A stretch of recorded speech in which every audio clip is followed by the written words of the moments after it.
Em nome do Pai, e do Filho, e do Espírito Santo. Amém. Inspirai, ó Senhor, as nossas ações e ajudai-nos a realizá-las, para que em vós comece e para vós termine tudo aquilo que fizermos. Por Cristo, Senhor nosso. Amém. Santa Maria, Mãe de Deus, rogai por nós. Em nome do Pai, e do Filho, e do Espírito Santo. Amém. Muito bem, estamos aqui de volta, nossa aula sobre teologia mística, os carismas na vida da igreja. Nós já fizemos 2 aulas e estamos ainda numa parte histórica, não é? É claro que eu estou fazendo a história do problema dos carismas para que vocês vejam o relacionamento sutil, tenso e dialético que existe entre a realidade carismática dentro da igreja e o magistério. Então, nós vimos na primeira aula, né, o relacionamento difícil entre o mundo dos carismas e o magistério. No início da igreja nós tivemos o montanismo, foi uma grande dificuldade, depois gnosticismo, Joaquim de Fiore na Idade Média, depois tivemos toda a história dos franciscanos espirituais, Lutero, etc. E na segunda aula chegamos então a contar a história mais recente, a história do século XX, com a heresia pentecostalista. Hoje nós gostaríamos de contar mais um capítulo dessa história, que é a história da renovação carismática católica. Então, desde já gostaria de dizer que a história, como eu vou contá-la, não resolve todos os problemas e todos os questionamentos que nós iremos investigar nesse nosso curso, não é? Porque nós estamos ainda na parte histórica. Daqui a pouco vamos entrar na parte sistemática do curso, não é? Em que nós iremos nos debruçar sobre o dado bíblico, depois ver um pouco como é que resolver certos problemas, não é? Pois bem, então, a renovação carismática católica. Bom, em primeiro lugar, nós temos que dizer que a renovação carismática católica foi um fenômeno que nasceu dentro da Igreja Católica por influência do pentecostalismo. Isso não tem como negar, a própria história da renovação carismática nos conta isso. A renovação começou num retiro em fevereiro de 1967, na cidade de Pittsburgh, no estado da Pensilvânia, nos Estados Unidos, ou seja, no nordeste dos Estados Unidos. Ali, um grupo de professores da universidade, professores e alunos da Universidade de Duquesne se reuniram para um retiro, e nesse retiro de final de semana a vida deles mudou completamente. Eles tinham lido e tido conhecimento de uma série de livros de pentecostalismo protestante, entre os quais A Cruz e o Punhal. Esses livros protestantes levaram-nos a refletir sobre a realidade de que os carismas, como estavam relatados nos Atos dos Apóstolos, não eram a realidade do passado, mas eram uma realidade presente. E isso os deixou boquiabertos, né? Os deixou assim surpresos de saber disso. Alguns deles haviam recebido oração de alguns protestantes pentecostais que impuseram as mãos neles, etc. e tal, mas não houve nenhum efeito imediato. Foram para o retiro e um dia, então, na capela, começaram manifestações carismáticas, não é?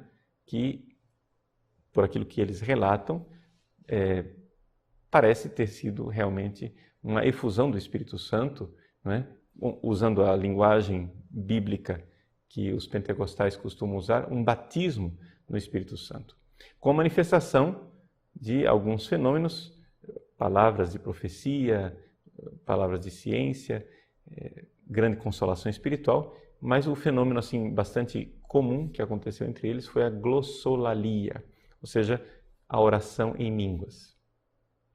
Pois bem, esse pequeno grupo, umas 30 pessoas, né, que se reuniram, esse pequeno grupo que se reuniu num retiro em 67, em 1975, ou seja, estávamos aí 8 anos depois, né, 7 a 8 anos depois, estavam reunidos com o Papa Paulo VI em Roma e eram milhares de pessoas.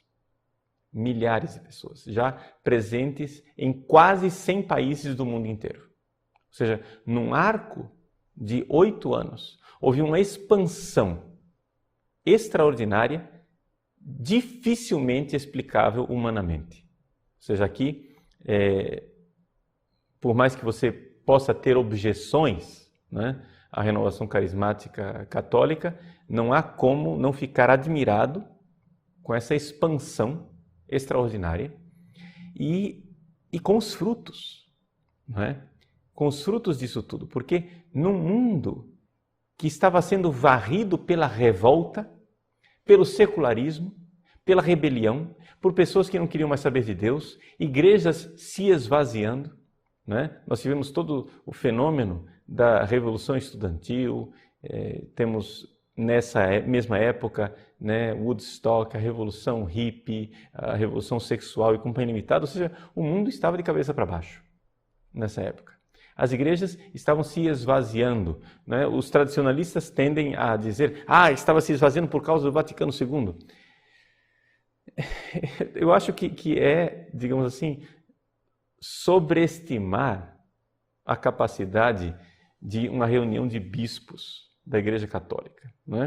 Ou seja, sinceramente, uma reunião de bispos, por grande que seja, fazer uma confusão dessa no mundo inteiro é um negócio meio complicado. Eu acho que não houve isso, né? Talvez o que se possa acusar, sim, é que o Concílio Vaticano II incutiu nas pessoas um otimismo imprudente, isso sem dúvida, né? Isso aqui eu posso dizer com muita tranquilidade, porque é o que eu realmente penso, né? Ou seja, o Concílio Vaticano II foi um dom extraordinário para a igreja, os documentos são bons, as inspirações são boas, só que houve uma dificuldade por uma teologia, né, de excessiva boa vizinhança com o mundo moderno, etc. e tal, que não representa os documentos do concílio, mas representa uma das 3 linhas, uma das 3 facções do concílio, por causa deste otimismo, né, de pessoas que alardeavam isso como sendo o espírito do concílio, a igreja foi pega de surpresa, digamos assim, diante dessas grandes revoluções.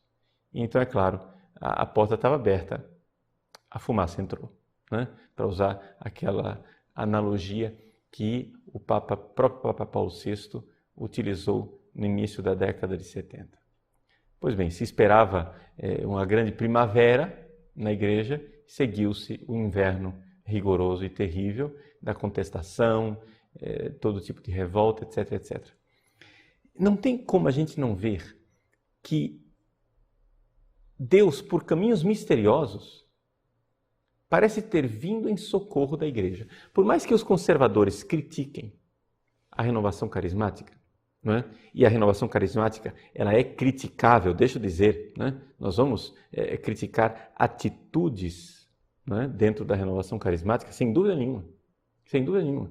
Por mais que a renovação carismática seja criticável, não há como deixar de se questionar se Deus não pode escrever certo por linhas tortas, ou seja, se realmente não é uma mão divina e soberana que guiou tudo isso, dentro dos erros humanos e das confusões do nosso pecado original, sem dúvida nenhuma, mas para nos dar também um antídoto diante da situação avassaladora da igreja que estava sendo, digamos assim, varrida por uma mentalidade revolucionária. Então, o crescimento da renovação foi enorme.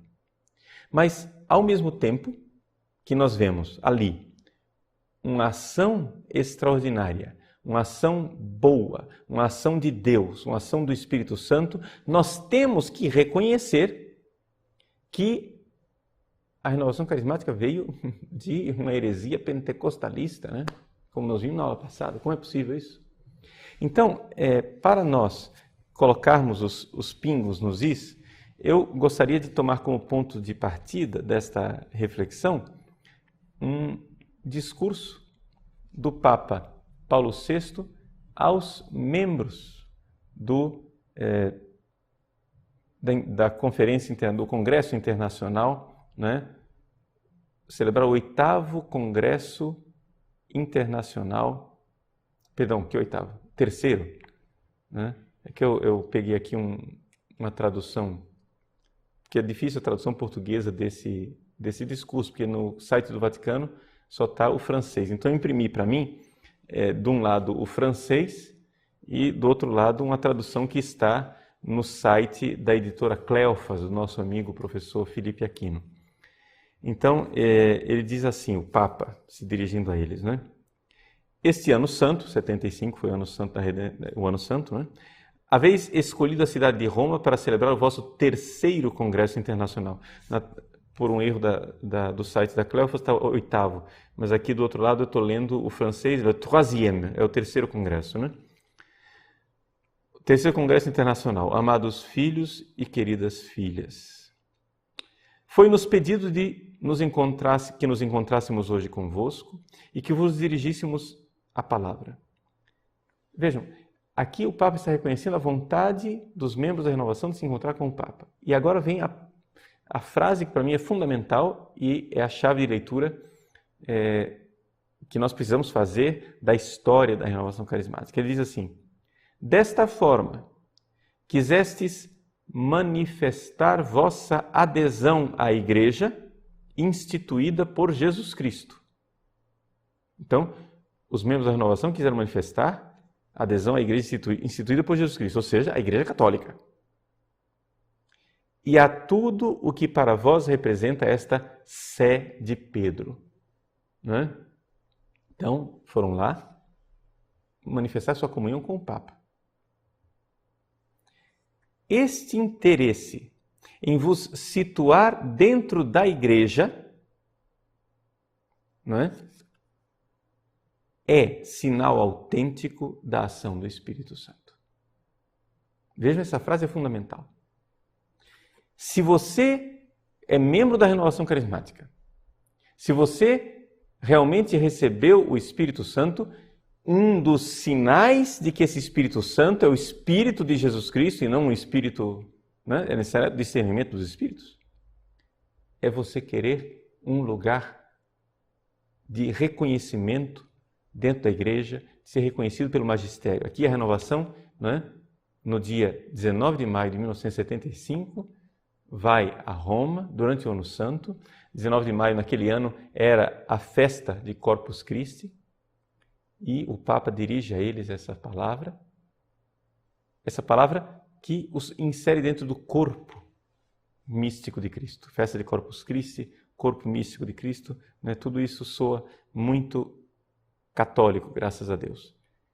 Pois Deus se fez homem em Jesus Cristo, cujo corpo místico é a igreja, e na qual foi comunicado o Espírito de Cristo no dia de Pentecostes, quando desceu sobre os apóstolos reunidos no andar de cima, perseverando unânimes na oração com Maria, a mãe de Jesus.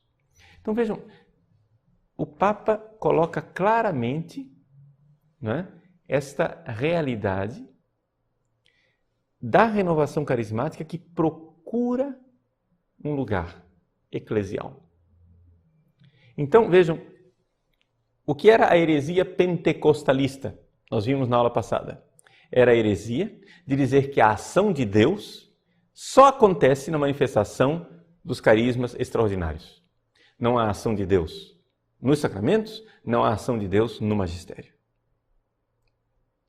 Quando a renovação carismática busca desde o seu início, isso deve-se dizer que não foi somente em 75, né? Mas desde o seu início, a renovação carismática procura o seu lugar eclesial, uma aceitação pelo magistério, se colocar debaixo da obediência do magistério, ali digamos, aquela heresia pentecostalista recebeu a injeção, digamos, o remédio de catolicidade que iria gerar dentro dela frutos de catolicismo.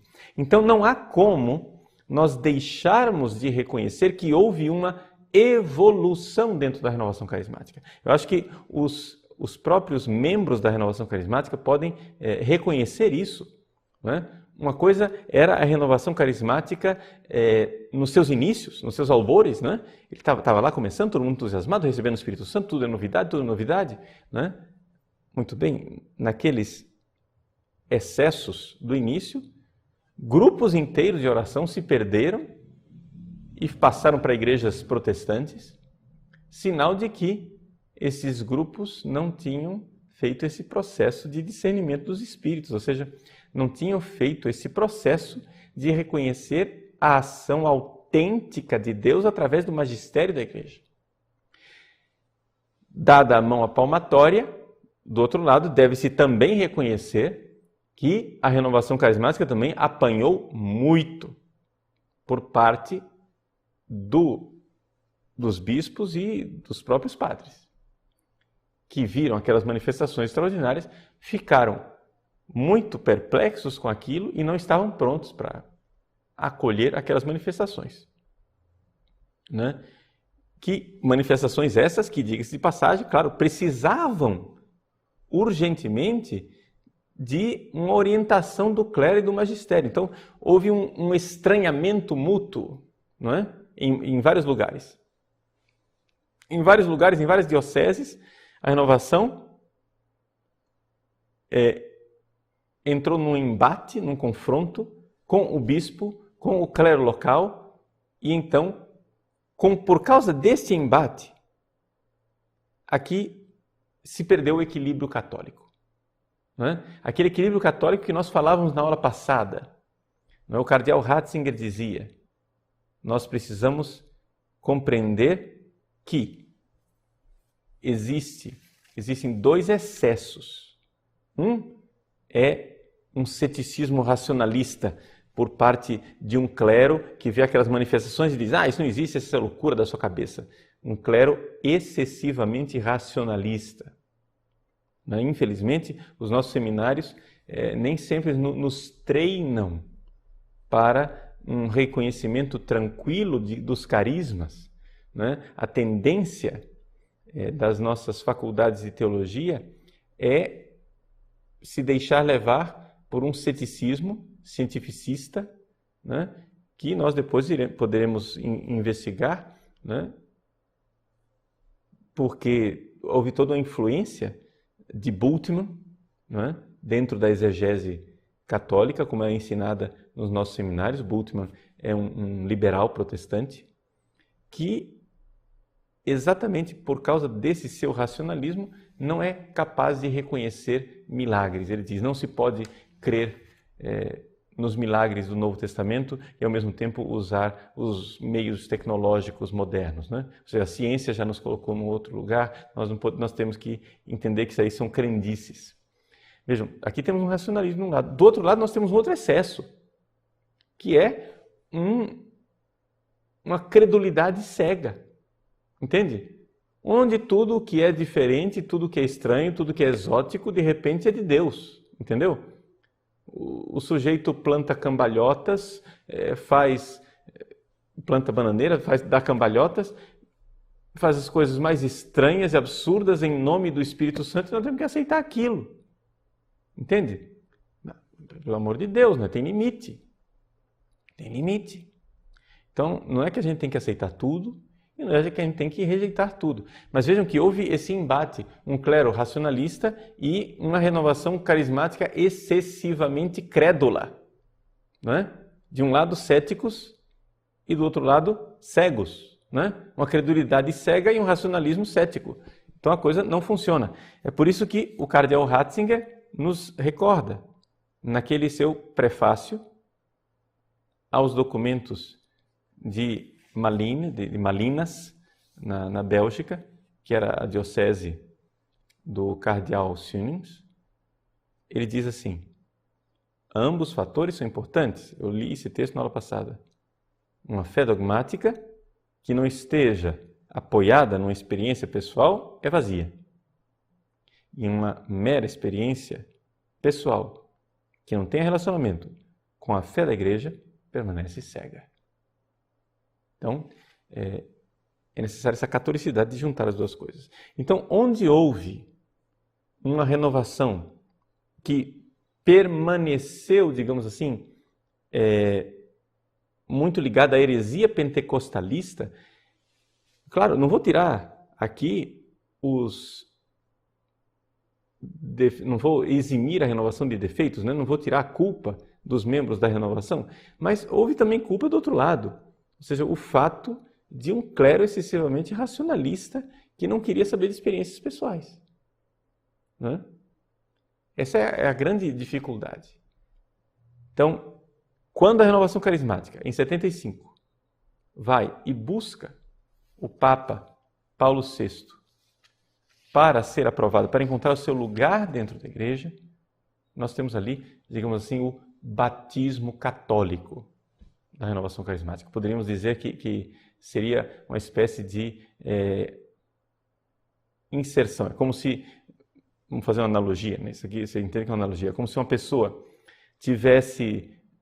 fosse ateia, a pessoa tem uma experiência de Deus no protestantismo, depois enxerga que o pentecostalismo protestante não é o caminho, que a verdadeira igreja é a católica, e se converte. Entendeu? Então, embora já fosse batizada lá no protestantismo, ela faz a sua profissão de fé e diz, não, mas eu quero comunhão com a igreja católica. Entende? É como se tivesse acontecido um processo assim.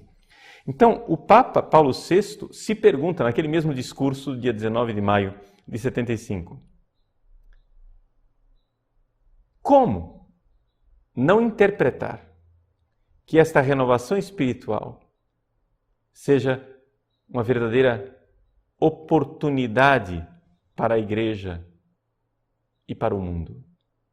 Ou seja, é uma chance, né? A palavra chance em francês, chance, não é bem chance em português, é uma oportunidade, uma ocasião favorável. Vamos usar o termo teológico, um kairos, né? Ou seja, um tempo favorável para a igreja e para o mundo.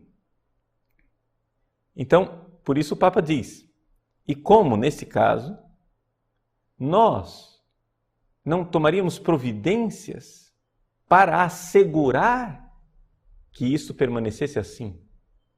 Ou seja, de repente, Deus fala através da história. Os acontecimentos históricos, ou seja, o demônio estava em ação no mundo através da Revolução Marxista, o demônio estava em ação no mundo através da Revolução Cultural, da Revolução Sexual, dos hippies, etc, etc.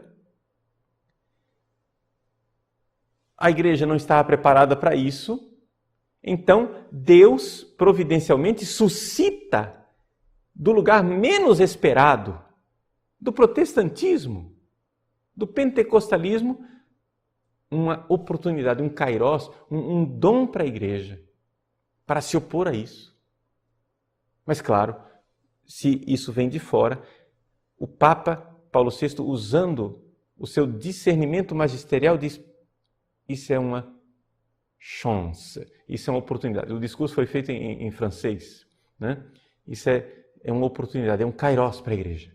Só que nós, que somos magistério, nós, quer dizer, o Papa, né? Nós precisamos usar os meios para que isso continue assim, para que seja assim, entende? Para que seja uma verdadeira ocasião para a igreja e não fazer com que as coisas se percam, né? Então, vejam, o Papa já havia feito o seu discurso da fumaça de Satanás que havia entrado na igreja. O Papa Paulo VI já estava extremamente desiludido com os frutos frustrados daquilo que ele esperava que fosse a primavera do concílio. Já havia dito por algum lugar, entrou a fumaça de Satanás. Não quero aqui julgar o Papa Paulo VI, dizer que foi por culpa dele, não por culpa dele, por culpa de João XXIII, não por culpa de João XXIII. Veja, gente, aqui não vamos entrar em temas muito complexos, senão não termina essa aula hoje, né? Então, não estamos aqui dando aula sobre o Concílio Vaticano II. O que é importante é nós notarmos que realmente há uma ação de Deus na história. E Deus parece ter suscitado uma resposta. Agora, é necessário que essa resposta de Deus seja catolicizada. Está entendendo? Que isso seja acolhido dentro da igreja. E se catolicizando, ou seja, entrando em diálogo com a tradição da igreja, as coisas vão ficando diferentes. Então, aqui eu quero colocar com muita clareza que houve dentro da renovação um batismo católico. Aos poucos a renovação foi descobrindo coisas, como por exemplo, a fidelidade ao Papa, a Eucaristia. A renovação dos seus inícios, ela não se dedicava à adoração eucarística, mas ela foi amadurecendo e mergulhou na adoração eucarística. Hoje você vai no Brasil afora, ninguém pode negar isso, né? A maior parte das igrejas onde se tem adoração eucarística se deve muitas vezes ao movimento da renovação carismática. E deixa eu dizer mais claro ainda, a fé eucarística é mantida em muitos rincões do nosso Brasil pelos membros da renovação carismática. É muito fácil, assim, um grupo de conservadores ou de tradicionalistas criticar a renovação, dizendo que eles são malucos liturgicamente, etc. e tal. Veja, estou em perfeito acordo que a renovação carismática não deve nos ensinar liturgia. Aí, a renovação carismática, me desculpem, meus irmãozinhos carismáticos, vocês se sentem no banco da escola da igreja e aprendam com a igreja a liturgia. Tá? Agora, renovação carismática, o que vocês fazem no grupo de oração, as orações espontâneas, isso deixa no grupo de oração. Deixa no grupo de oração. Liturgia é outra coisa. Tá? Então, sem dúvida nenhuma. Mas veja, devoção ao Papa, a adoração eucarística, a récita do Santo Terço, Santo Rosário, né? Se espalhou pelo Brasil, a devoção de 1000 Ave-Marias, né? Etc. e tal. Tudo isso são coisas da renovação carismática. Então, que coisa interessante ver agora os carismáticos andarem com a Bíblia na mão e um terço enrolado na mão. Bíblia e terço. Essa é a identidade, né? O identikit diferente, que diferencia o carismático do pentecostalista. Então, como ela foi amadurecendo em muitas coisas. Agora, o problema é o seguinte, é que um carisma, e aqui eu já saio um pouco dessa questão histórica e começo a dar verdadeiros conselhos espirituais baseados na tradição da igreja, não da cabeça do Padre Paulo. Um carisma, vamos entender isso, meus irmãozinhos, um carisma não tem a segurança da infalibilidade. Um dom carismático extraordinário não é infalível, então ele precisa ser provado, né? Probate omnia, quod bonum est tenete. Provem tudo e o que for bom vocês ficam, né? Então, assim, provar os espíritos. Precisamos ver. Então, já que não há nem infalibilidade segura e nem santidade segura, nós vimos na primeira aula, né? Que se porque um fulano reza e acontece um milagre, ele não é necessariamente santo. Por quê? Porque os carismas são dados para o bem comum da igreja e não para a santificação pessoal. Isso aqui é importante a gente recordar sempre disso, né? Enquanto as virtudes da fé, da esperança e da caridade são para a santificação pessoal e necessárias para a nossa salvação eterna, os carismas não são essenciais para a nossa salvação eterna. Quando Deus nos dá esses carismas, nós não somos necessariamente santos, tanto que a igreja, nos processos de canonização, não aceita milagres feitos por santos em vida. Ela espera que os santos morram e aí, depois de morto, é que se comprova que chegou no céu. É sinal de que uma pessoa pode ter carismas e não ser santo. Então, já que o carisma não é nem infalível, e nem indefectível, você não é santo, né? Então é necessário que estes dons extraordinários sejam cultivados por pessoas que tenham características específicas. Então, vejam só, espiritualmente, já que é um curso de teologia mística, né, deixa então vamos falar isso depois na parte sistemática com mais tranquilidade, quando nós falarmos do primeiro estágio da vida espiritual, da primeira etapa, que é a purificação. Mas os indivíduos que recebem carismas, eles devem guardar. Anote aí essa lista de 4 coisas. Uma pureza de fé, tá? Então, você trata de estudar o catecismo, estudar a doutrina da igreja, estudar os ensinamentos dos santos padres, dos santos, aquilo que realmente é da igreja católica. Por quê? Porque as suas profecias, o seu dom de ciência, a sua palavra de sabedoria, nada disso está garantido. Nada disso está garantido. Isso é uma coisa que nós vamos estudar mais tarde. Eu já jogo a bomba aqui, né, sem querer resolver todos os problemas numa aula só, mas deixa eu dizer para vocês. Santo Tomás de Aquino, nós vamos estudar a Suma Teológica. Santo Tomás de Aquino nos diz com toda clareza que nem todos os carismas extraordinários são uma ação direta de Deus. Mas Deus age através dos anjos. Interessante isso, é uma ação do Espírito Santo, etc., mas através dos anjos. Portanto, quando um carisma pode ser exercido por mediação angélica, esse carisma pode ser também macaqueado pelo demônio, pode ser também adulterado pelo demônio. Então, isso aqui é uma das coisas muito importantes quando nós estudarmos um discernimento dos espíritos. Um carisma pode ser proveniente de Deus, através da ação angélica, ou um carisma pode ser proveniente do demônio, que também é anjo. Então, se o anjo bom age, o anjo mau também pode agir. Tá? Então, é muito importante isso. Essa questão da ação angélica nos carismas e a não ação divina direta é uma coisa que vai nos ajudar muito também no discernimento e nas respostas que nós precisaremos dar nesse curso à parapsicologia. Tá? Porque a parapsicologia tende a jogar fora os dons carismáticos, porque diz que não são claramente divinos, não são claramente ações diretas de Deus, ações sobrenaturais, mas não precisa ser, podem ser ações angélicas, e os anjos não fazem milagres propriamente. Né?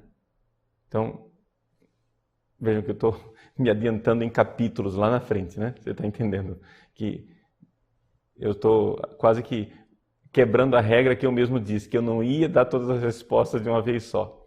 Mas a gente não tem papa na língua e fala demais, né? Bom, então a nossa listinha de 4 coisas. A pureza da fé. Segundo, você precisa lutar contra o orgulho, a soberba. Porque se você recebe um dom carismático, que é para o bem da comunidade, saiba que sua alma está em perigo. É como um padre, né? Ou seja, por que eu sou padre? Eu sou padre para a igreja, claro, ninguém é padre para si mesmo. Eu sou padre para a salvação das almas. Mas se eu sou padre para a salvação das almas, então isso significa que eu preciso me santificar, porque senão minha alma está em perigo. Eu posso ficar orgulhoso de ser padre e me perder. Assim como a pessoa pode ficar orgulhosa de ter os dons carismáticos, pode ficar orgulhosa de operar milagres, pode ficar orgulhosa de ter palavras de profecia. Então, combater a soberba, o orgulho, né? Terceiro ponto, combater o emocionalismo. Por quê? Porque o emocionalismo é ainda uma espécie de infantilidade espiritual. Deus, quando Ele nos converte, Ele concede dons, emoções, assim, são, digamos assim, consolações, né? Aquilo que os santos místicos falam. São essas consolações, essas sensações. Só que isso daí pode se transformar numa espécie de egoísmo. Eu vou ali, eu preciso provocar essa emoção, né? Aí eu vou lá porque se não tiver emoção, né? Então não é verdadeiro carisma. Calma, os carismas podem acontecer sem nenhuma emoção, tá? E um egocentrismo de buscar sempre, cada vez mais a mim mesmo e não a Deus, né?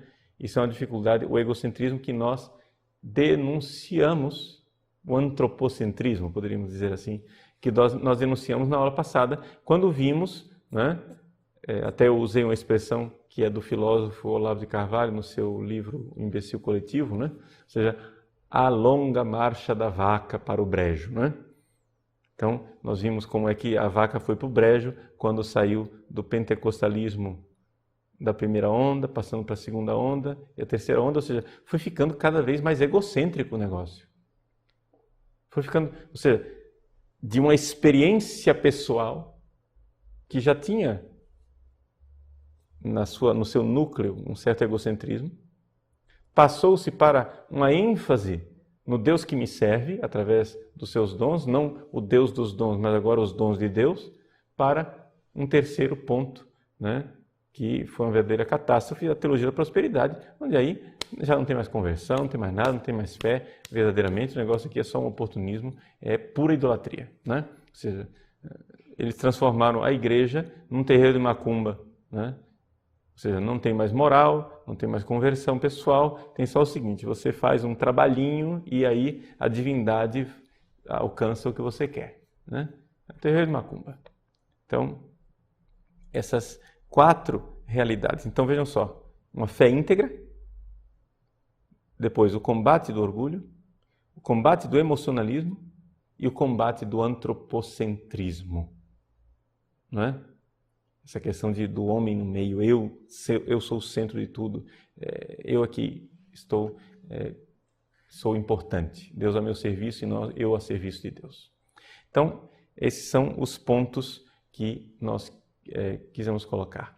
Ainda teria algumas coisas para dizer a respeito da história recente da renovação carismática aqui no Brasil, mas vamos deixar para a aula que vem, porque afinal de contas nós não podemos resolver tudo. Eu saí um pouco da história, né? Saí um pouco do rumo daquilo que eu queria colocar mais a questão da história, que entrei na parte mais teológica, mas acho que foi importante para você também, já para você ter alguma coisa para mastigar e se alimentar também espiritualmente, saber onde que a gente tem que trabalhar para fazer com que a renovação carismática seja realmente batizada na Igreja Católica. Então, Deus abençoe você, continue conosco no nosso curso de Teologia Mística sobre os dons carismáticos e continue ajudando o nosso site. Convide outras pessoas, né? Se você está se servindo deste curso, é justo que outras pessoas também acolham este dom, né? Gostaria de recordar que estas palestras que eu dou, você pode gravá-las, né? E reproduzi-las fora da internet, num salão paroquial, para o seu grupo de oração, para as pessoas estudarem, você pode fazer tudo isso, tá? Mas fora da internet. Não queiram agora pegar esse conteúdo que é pago e postar em um outro site, não é? Então isso é muito importante, assim, por honestidade. Então, por favor, para o bem do nosso próprio site. Senão, se esse negócio começa a vazar, né, depois a gente não se sustenta, tá joia? Deus abençoe você e até a semana que vem, se Deus quiser. Em nome do Pai, do Filho e do Espírito Santo. Amém.